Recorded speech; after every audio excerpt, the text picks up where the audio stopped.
കേരളത്തെ ഒന്നാകെ ഞെട്ടിച്ച കൂട്ടക്കൊലപാതകമായിരുന്നു വെഞ്ഞാറമൂട് കൂട്ടക്കൊലപാതകം.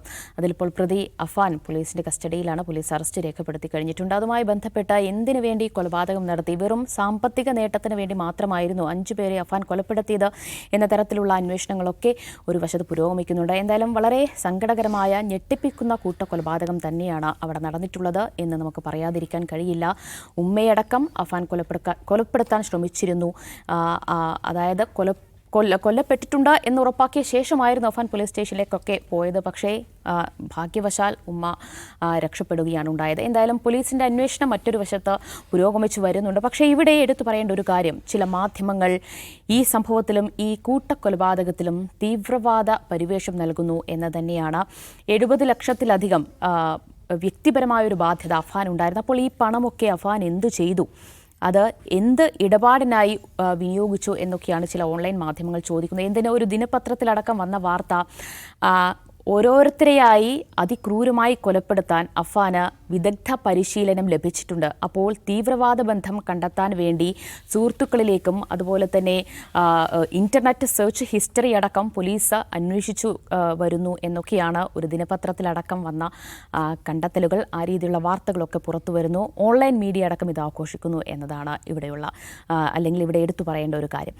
അജിംസ്, ഇവിടെ ഇപ്പോൾ പ്രതിസ്ഥാനത്ത് അല്ലെങ്കിൽ ഈ കൊലപാതകങ്ങളൊക്കെ നടത്തിയത് അഫാൻ എന്ന പേരുള്ള ഒരാളായതുകൊണ്ടാണ് ഇങ്ങനെയുള്ള ഒരു തീവ്രവാദ ചാപ്പ പലരും കുത്തുന്നത്. എന്താ സംശയം? പലരും എന്നല്ല, അത് സ്ഥിരമായി അത് പ്രക്ഷേപണം ചെയ്യുന്ന ചില നേരങ്ങൾ കേരളത്തിലുണ്ട്. ഇപ്പോൾ കേരളത്തിലൊരു കുപ്രസിദ്ധ യൂട്യൂബർ, അദ്ദേഹത്തിൻ്റെ ഒരു വലിയ വിവാദങ്ങളും കേസുകളൊക്കെ ഉണ്ടായ ആളാണ്. ഇന്ന് രാവിലെ എനിക്കൊരാളൊരു അദ്ദേഹത്തിൻ്റെ ഒരു വീഡിയോ എനിക്ക് അയച്ചു തരാണ്. അപ്പോൾ ഞാൻ സാധാരണ അത് കാണാറില്ല. ഇത് അയച്ച് തന്നത് എന്തുകൊണ്ടാണെന്ന് ഞാൻ വെറുതെ തുറന്നു നോക്കി. അതിൻ്റെ ക്യാപ്ഷൻ ഇങ്ങനെയാണ്: ഈ വെഞ്ഞാറമൂട് കൂട്ടക്കൊലയ്ക്ക് പിന്നിൽ ഭീകരബന്ധവും എന്ന സംശയം. അപ്പോൾ നമ്മൾ ഓർക്കുക എന്തോ അപ്പോൾ പോലീസ് എന്തോ ഭീകരബന്ധം കണ്ടെത്തി എന്ന എന്തെങ്കിലും പുതിയൊരു വാർത്ത ആയിരിക്കും. അദ്ദേഹത്തിൻ്റെ വാർത്തയല്ല, ഒരാളിങ്ങനെ ഒരു റോസ് ഷർട്ടൊക്കെ ഇട്ടിരുന്ന് സംസാരിക്കുകയാണല്ലോ. അപ്പോൾ ഇങ്ങനെ ഇദ്ദേഹം പറയുന്നത് കാര്യങ്ങൾ എന്തൊക്കെയാണ്? ഇദ്ദേഹം രാത്രി കാലങ്ങളിൽ വീട്ടിൽ കാണാറില്ലായിരുന്നു എന്ന് ചില മാധ്യമങ്ങൾ റിപ്പോർട്ട് ചെയ്തു. അതായത് അഫാൻ രാത്രി സമയങ്ങളിൽ വീട്ടിൽ കാണാറില്ലായിരുന്നു. അപ്പോൾ രാത്രി ഈ ഭീകരവാദ പരിശീലനത്തിന് പോവുകയാണ് എന്ന ധ്വനിയാണ്. അങ്ങനെ നേരിട്ട് പറയല്ല, ഈ ക്യാപ്ഷൻ മാത്രമേ ഭീകരപ്രവർത്തനമുള്ളൂ. അപ്പോൾ ഈ വീഡിയോ കണ്ടിട്ട് ഇതൊരു ഫാൾസ് ഇൻഫർമേഷൻ ആണെന്ന് പറഞ്ഞാൽ ആരെങ്കിലും റിപ്പോർട്ട് ചെയ്താൽ പോലും എവിടെയാണ് ഫാൾസ് ഇൻഫർമേഷൻ പറയുന്നത് മനസ്സിലാവുള്ളൂ. അവിടെ വിദഗ്ധമായിട്ടാണ് വിദ്വേഷം പറയുന്നത്. അതായത് ഈ വർത്തമാനത്തിൽ എവിടെ ഇയാൾ ഭീകരനാണെന്നോ ഭീകരപരിശീലനത്തിൽ പോയെന്നോ ഒന്നും പറയുന്നില്ല. പക്ഷേ ഈ ക്യാപ്ഷൻ ഇങ്ങനെ കൊടുത്തിട്ട് ഇദ്ദേഹം പറയുന്നത് രാത്രി കാലങ്ങളിൽ ഇയാൾ വീട്ടിൽ വരാറുണ്ടായിരുന്നില്ല. അതുപോലെ ഇയാൾക്ക് പണമുണ്ടായിരുന്നു, കാശ് ഈ ഫാദറിന് കടം വീട്ടാൻ വേണ്ടി പണം അയച്ചു കൊടുത്തു ഇവിടുന്ന്.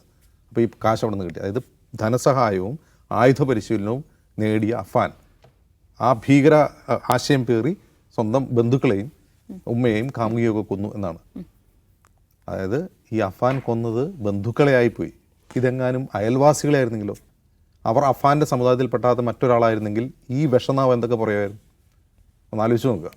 അപ്പോൾ അത് നമ്മൾ ആരെയും കുറ്റപ്പെടുത്തിയിട്ട് കാര്യമില്ല. നമ്മളെ മുഖ്യമന്ത്രി തന്നെ പറഞ്ഞത്, പിണറായി വിജയൻ ആഭ്യന്തരമന്ത്രി ആയിരിക്കുന്ന ഒരു സംസ്ഥാനത്താണ്, കഴിഞ്ഞ 8 വർഷമായിട്ട് ആഭ്യന്തരമന്ത്രി ആയിരിക്കുന്ന സംസ്ഥാനത്താണ് ഈ വിഷനാവ് എത്രയോ വർഷങ്ങളായിട്ട് പ്രവർത്തിച്ചുകൊണ്ടിരിക്കുന്നത്.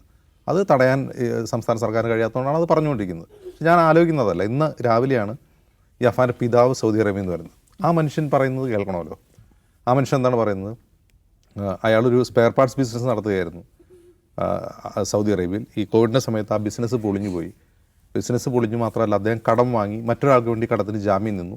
ആ ജാമ്യം നിന്നയാൾ നാട്ടിൽ പോയിട്ട് തിരിച്ചു വന്നില്ല. അപ്പോൾ അയാളുടെ കടം കൂടി അയാൾക്ക് കൊടുക്കേണ്ടി വന്നു. കടത്തിന് മേൽ കടമായി.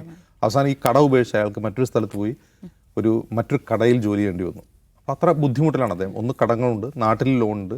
അപ്പോൾ ഈ അഫാൻ എന്താ ചെയ്യുന്നുള്ള അയാൾ അറിയുന്നത് ഈ കാറ്ററിംഗ് ജോലിക്ക് പോയിട്ട് അവൻ എന്തൊക്കെയോ പണം സമ്പാദിക്കാൻ ശ്രമിക്കുന്നുണ്ട്. കുടിവെള്ള ടാങ്കർ ഓടിക്കാൻ പോയിട്ടുണ്ട്. അങ്ങനെ ജോലി ചെയ്ത് ജീവിക്കുന്ന ഒരു മോനായിട്ടാണ് ഇദ്ദേഹം ഇത് മനസ്സിലാക്കുന്നത്.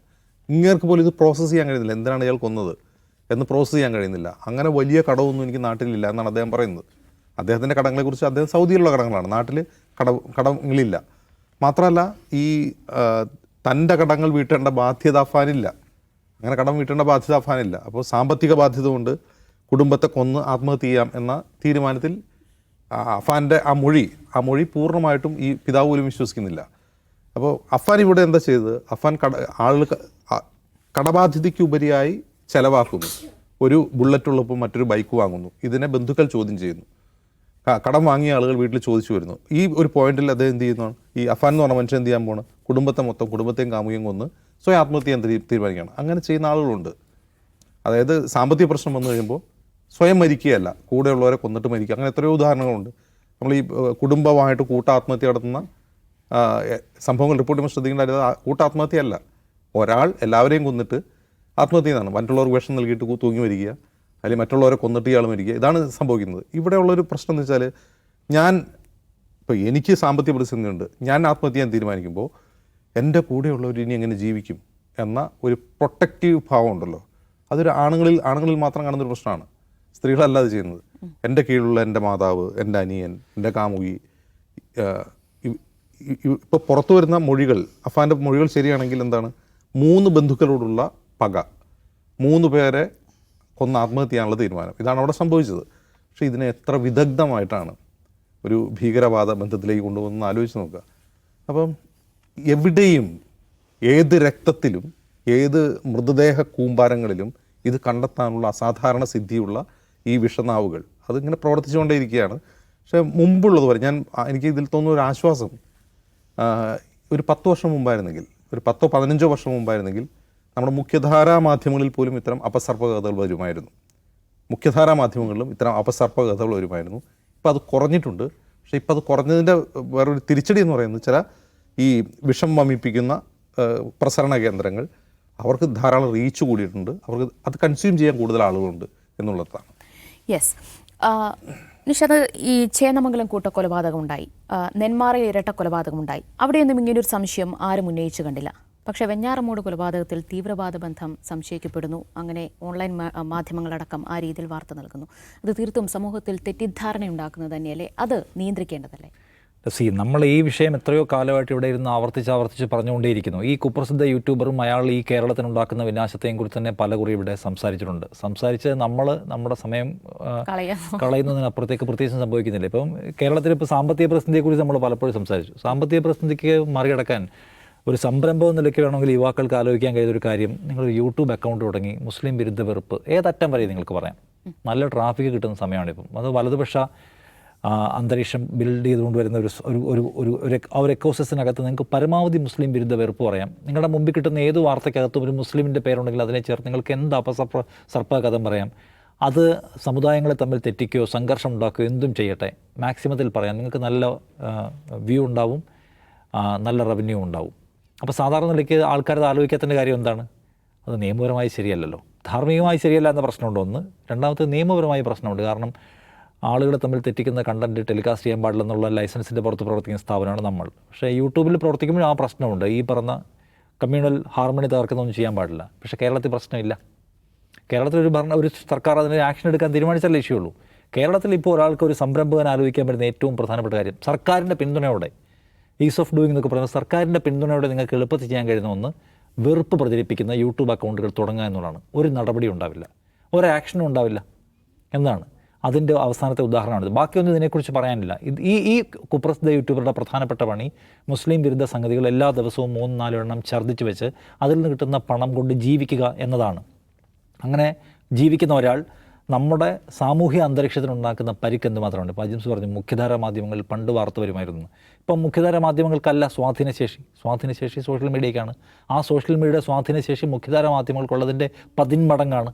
ആ സാധ്യതയെ പരമാവധി പ്രയോജനപ്പെടുത്തിക്കൊണ്ട് ഈ കേരളം പോലൊരു സംസ്ഥാനത്തെ താറുമാറാക്കിക്കൊണ്ടിരിക്കുന്നു യൂട്യൂബർമാർ. ഈ ഒരു യൂട്യൂബർന്നുമല്ല, വെറുപ്പ് പറയാൻ വേണ്ടി മാത്രം തുറന്നു വെച്ചിരിക്കുന്ന ഇഷ്ടംപോലെ യൂട്യൂബർമാരുണ്ട്. അല്പസമയം മുമ്പ് സംസാരിച്ചു, ഇഹ്സാൻ ജാഫ്രി എന്ന് പറയുന്ന ഹിന്ദുത്വവാദികളുടെ ആക്രമണത്തിൽ കൊല്ലപ്പെട്ട ആളെക്കുറിച്ച് മുഖ്യമന്ത്രി പിണറായി വിജയൻ ഓർത്തു. വലിയ കാര്യമാണ്.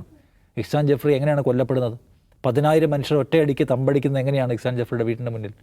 വർഷങ്ങൾ കൊണ്ട് ഗുജറാത്തിലെ മനുഷ്യർക്കിടയിൽ പാഠപുസ്തകങ്ങളിലൂടെ അടക്കം കുത്തി നിറച്ച് വെച്ച വെറുപ്പിൻ്റെ ഉപോൽപ്പന്നമായിരുന്നു ഗുജറാത്ത് കലാപം. പിന്നെ ഇതാ ഇങ്ങനെ വെച്ചാൽ മതിയായിരുന്നു, ആൾ കൂടുമായിരുന്നു കൊലപാതകം നടത്താൻ. ആ പണി കേരളത്തിൽ നടന്നുകൊണ്ടിരിക്കുകയാണെന്ന്, എൻ്റെ നാടിനെ ഞാനതിന് വിട്ടുകൊടുക്കില്ലെന്ന്, ഞാൻ മുഖ്യമന്ത്രിയും ആഭ്യന്തര വകുപ്പ് മന്ത്രിയുമായിരിക്കുമ്പോൾ ഈ വെറുപ്പിൻ്റെ വിത്ത് വിടാനിട്ട് കൊടുത്താൽ നാളെ ഈ കേരളം നിന്ന് കത്തുമെന്ന് മനസ്സിലാക്കാൻ ശേഷിയില്ലാത്ത ഒരാൾ ഇഹ്സാൻ ജാഫ്രിയെക്കുറിച്ച് അനുസ്മരിക്കുന്നതിൻ്റെ അർത്ഥശൂന്യതയെക്കുറിച്ച് ആലോചിച്ചിട്ടുണ്ട്. ഞാൻ അനുസ്മരണത്തെ തെറ്റൊന്നും പറയില്ല, അനുസ്മരിക്കാൻ കഴിയണം. കോൺഗ്രസ്സുകാർക്ക് പറ്റാത്ത കാര്യത്തിൽ പിണറായി വിജയൻ അനുസ്മരിക്കുന്നത് നല്ലത് തന്നെ. പക്ഷേ ആ അനുസ്മരണത്തിൻ്റെ അർത്ഥം പൂർണ്ണമാകണമെങ്കിൽ ഇഹ്സാൻ ജാഫ്രിയെ പോലെ ഒരു മനുഷ്യനെ തീയിലേക്ക് വലിച്ചെറിഞ്ഞ പ്രത്യയശാസ്ത്രത്തിൻ്റെ വെള്ളം ഇവിടെ വീണുകൊണ്ടിരിക്കുകയാണെന്ന്, അത് വളർന്നുകൊണ്ടിരിക്കുകയാണെന്ന്, അത് തടയാൻ തനിക്ക് ബാധ്യതയുണ്ടെന്ന്, അത് തടയാനുള്ള അധികാരമാണ് ജനം എൻ്റെ കയ്യിൽ വെച്ച് തന്നിരിക്കുന്നത്, ഞാനത് നിർവഹിക്കുന്നില്ല എന്ന് അദ്ദേഹത്തിന് മനസ്സിലാക്കാൻ കഴിയണം. അത് മനസ്സിലാക്കാതെ അദ്ദേഹം പറയുന്ന ഏത് മതനിരപേക്ഷ വാചാടോപത്തിനും കാര്യമില്ല. ഞാൻ നേരത്തെ പറഞ്ഞു, നമ്മുടെ നാട് അഭിമുഖീകരിക്കുന്ന ഏറ്റവും പ്രധാനപ്പെട്ട പ്രശ്നം മറ്റൊന്നുമല്ല വർഗീയതയാണ്. CPIM എന്ന് പറയുന്ന പാർട്ടി അഭിമുഖീകരിക്കുന്ന പ്രധാനപ്പെട്ട പ്രശ്നം വർഗീയതയാണ്. അപ്പോൾ അത് തടയാൻ ഉള്ള ബാധ്യതയെക്കുറിച്ച് പിണറായി വിജയനെ പോലെ ആൾക്ക് ഓർമ്മയുണ്ടോ? ഞാൻ ഈ യൂട്യൂബർമാരെ കുറിച്ചും പറഞ്ഞു, അവർക്കറിയാവുന്ന പണി, അവർക്ക് സൊസൈറ്റിയോടോ കൂടപ്പുറപ്പിനോടോ കമ്മിറ്റ്മെൻ്റ് ഇല്ലാത്തവരാണ്. അവരത് ചെയ്യും. അവരുടെ പണി അതാണ്. വർഗീയവാദികൾ, ഹിന്ദുത്വർ, അവരുടെ പണി എന്ന് പറഞ്ഞാൽ മുന്നിൽ കാണുന്നത് തൻ്റെ മതത്തിൽപ്പെട്ട ആളല്ലെങ്കിൽ അവരെ ഏത് വിധേനയും ആക്രമിക്കുക, അവരുടെ സ്വത്ത് കൊള്ളയടിക്കുക, കലാപങ്ങളിൽ അവർ വീട് കത്തിക്കുക, അവരെ റേപ്പ് ചെയ്യുക, അതൊക്കെ അവർ ധർമ്മമായിട്ട് വരുന്നവരാണ്. അവരെ ഒന്നും നമുക്ക് പറയാനില്ല. പറയേണ്ടത് എന്താണ്? ഇവിടുത്തെ ഒരു ഭരണഘടനാനുസൃതമായി പ്രവർത്തിക്കുന്ന ഒരു ഭരണകൂടം, ഇടതുപക്ഷ മതനിരപേക്ഷ മൂല്യങ്ങൾ ഉയർത്തിപ്പിടിക്കുന്ന നാം വിചാരിക്കുന്ന കമ്മ്യൂണിസ്റ്റ് പാർട്ടിയും അതിൻ്റെ പോളിറ്റ് ബ്യൂറോ അംഗങ്ങളും, നമ്മളെക്കാൾ വിജിലൻ്റായി ഹിന്ദുത്വയുടെ കടന്നുവരവിനെ തടയുമെന്ന് നാം വിചാരിക്കുന്ന ആളുകൾ അവരെന്താണ് ചെയ്തുകൊണ്ടിരിക്കുന്നത്? ഞാൻ നേരത്തെ പറഞ്ഞത്, നിങ്ങൾക്കാർക്കും ഇവിടെ ഒരു യൂട്യൂബ് അക്കൗണ്ട് തുടങ്ങി ഒരു പ്രത്യേക സമുദായത്തെ തെറി പറയുന്നതിന് ഒരു തടസ്സവും ഇവിടെ ഇല്ല എന്ന അപകടകരമായ സാഹചര്യം കേരളത്തിൽ നിൽക്കുന്നുവെന്ന് ഒരിക്കൽ കൂടി ഓർമ്മിപ്പിക്കാൻ എനിക്ക് തോന്നുന്നുള്ളൂ. അതുകൊണ്ട് ഈ ഗവൺമെൻറ് ഇതിൻ്റെ മുഴുവൻ ഉത്തരവാദിത്വം, ഇതിൻ്റെ മുഴുവൻ പാപഭാരവും ഈ ഗവൺമെൻറ്റിൻ്റെ മേലല്ലാതെ മറ്റാരുടെയും മേലെയല്ല.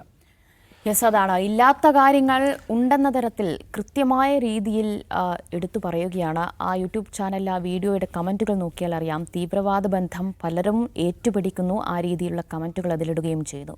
സാമൂഹിക വിപത്ത് തന്നെയാണത്. അതിലെന്തുകൊണ്ട് സർക്കാർ ഇടപെടൽ ഉണ്ടാകുന്നില്ല എന്നതാണ് ആശങ്ക.